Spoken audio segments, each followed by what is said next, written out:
Well, we're going to find out right now. Into Rivazza 1 we go. All okay at this moment. Oh, he's just lost the rear, hasn't he?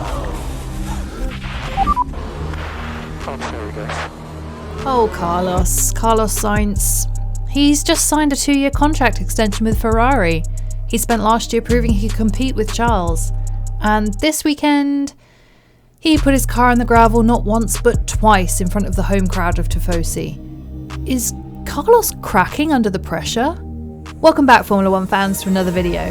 While you're here, help us out by hitting the like and subscribe buttons, and ring that notification bell to be updated when we post new videos. We'd love to make it easy for you to support us in creating these videos, so we've added a Buy Me a Coffee link in the description below. If you enjoy these videos and want to help us with making more, please check it out. Whenever I talk about drivers, I do like to add my little caveats, so here goes. I adore Carlos Sainz and his world's most beautiful eyelashes. I loved him as part of Carlando. I love that he gets on with Charles, and I'm going on record now to say I use Charles Leclerc when speaking in English, as approved by the man himself. If I ever learn enough French to be any good at it, I'll use Charles Leclerc. And I love that Ferrari can see the talent Carlos clearly has. I'm not here to bash him, but facts are facts, guys. 4 races into the season and it's looking rough for him. He's had an interesting F1 career, and it can be easy to forget he's actually been in the sport for 7 years already. Yeah, he joined Toro Rosso way back in 2015, partnering Max Verstappen when Danny Kvyat got promoted to Red Bull. Does anyone else remember that happening, or did we all blink and miss it? Carlos switched teammates mid-2016 when Kvyat got demoted again and Max moved up to the Red Bull, which Red Bull at the time said was to ease the ongoing tension between Max and Carlos. This is interesting given what we now know about Carlos. He seems to like an incredibly easy guy to get along with, but while Marco Helmut was quoted as saying Max and Carlos were evenly matched at Toro Rosso, a lot of people saw what looked like genuine tension between the two then rookies. It does show that Carlos has been competitive from day one. While he may get on with his teammates off track, on track he is very keen to prove himself and can see his teammate as a serious rival. I suspect this is what we're now seeing now Ferrari is seriously contesting the championship. Back at Toro Rosso, Carlos saw there wasn't going to be a chance to move up to Red Bull with the at the time settled duo of Danny Ric and Max in the top team. Again, that didn't last long, did it? And he opted to move to Renault partway through the 2017 season, a move which Helmut Marko described as amicable and Red Bull not wanting to stand in the way of his future. Clearly Carlos wasn't willing to play second fiddle at the Red Bull sister team any longer and was seeking a car and team where he could prove himself. I'm tempted to say the less said about the Renault years the better, not least because yellow was never his colour. He got out of there pretty quickly when he moved into the retiring Alonso seat at McLaren for the 2019 season. And that's where we get our quality Carlando content and the start of the re-emergence of the McLaren as a car to be watched. It was perfect timing for Carlos. He and Lando had one of the most enjoyable relationships off track, and they were both performing well on track. He's never made a podium. Albon. Yes! One. Yeah, boy. It shot Carlos firmly into the focus for the fans and, more importantly, the rest of the F1 teams. Between Drive to Survive, the excellent McLaren social media content, and their points haul increasing, it looked like Carlos was finally moving up in the world. That competitive streak mentioned back at Toro Rosso didn't really come up. Sure, there were a few wheel-to-wheel moments, but both Lando and Carlos knew the limitations of McLaren.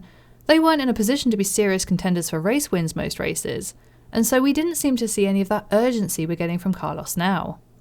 Despite breaking all our hearts and abandoning Carlando, shut up Netflix, we were super excited to see Carlos in a Ferrari. He very quickly established himself as the one driver last year to truly get to grips with their car right off the bat. Even Checo took his time getting used to his new seat in Red Bull, and I still don't think Danny's all the way there in the McLaren. If anything, last year was a reversal of what we've seen so far this season. Charles had a lot of incidents in 2021, spins, crashes and retirements. Both had a best result of second place, and while Charles also had 2 pole positions, Carlos was more reliable overall and finished 2 places ahead of Charles in the championship, 164.5, thank you Spa, to his 159. When we, rightly as it turns out, predicted that Ferrari could be the top contenders for the Constructors and possibly Drivers' Championship this year, we even hinted that it might be Carlos leading the charge. Thus far, that's really not happening. And why not? Is it just a string of bad luck, or is it that the pressure is getting to him?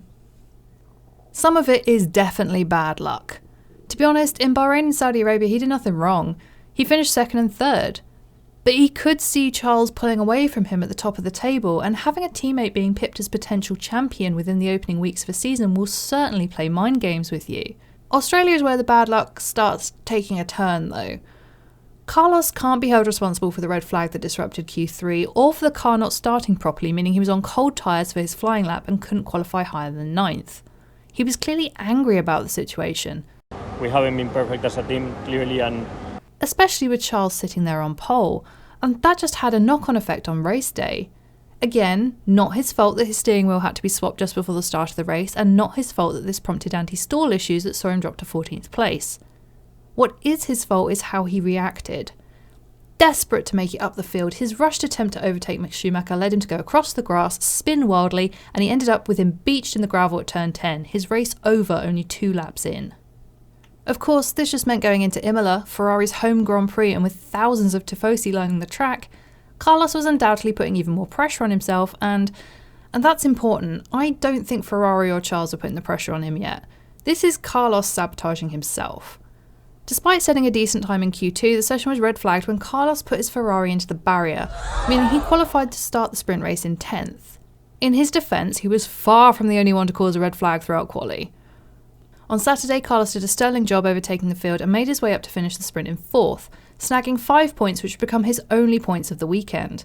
And this is where it switches back to bad luck, because what happened next I don't think was Carlos's fault, though of course you can argue that if he hadn't messed up in qualifying the following wouldn't have happened. Both he and Charles had poor starts due to the side of the grid they started on, and both lost places. He left Danny Ric plenty of room in the corner as he overtook the McLaren, but Danny Ric going over the wet curb sent him into the back of Carlos, causing the Ferrari to spin and, you guessed it, end up beached in the gravel, his second DNF in a row. There's really only 2 ways Carlos can go now. He can turn it around, prove that these mistakes are just blips, and prove that he deserves to be in that Ferrari, directly competing with teammate Charles and the Red Bulls.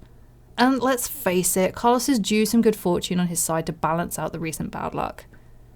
Or he can let the pressure snowball, ramping up with each new mistake, which could ultimately cost him the opportunity to compete at the top level at one of the most prestigious teams in Formula 1. I'd like to think Carlos is smarter than that. Nothing he's done in his career suggests that he's stupid enough to give in to this sort of self-imposed stress. We said in our prediction video that one of his best qualities is that he's level-headed and even-keeled. He's under pressure right now, but if he can snap out of this, he can push through. He can get back to a place where it's him and Charles fighting for the top spot on the podium, and even potentially the championship. What do you think, Formula 1 fans? Let us know in the comments below, and remember to like and subscribe for more videos. Thanks for watching!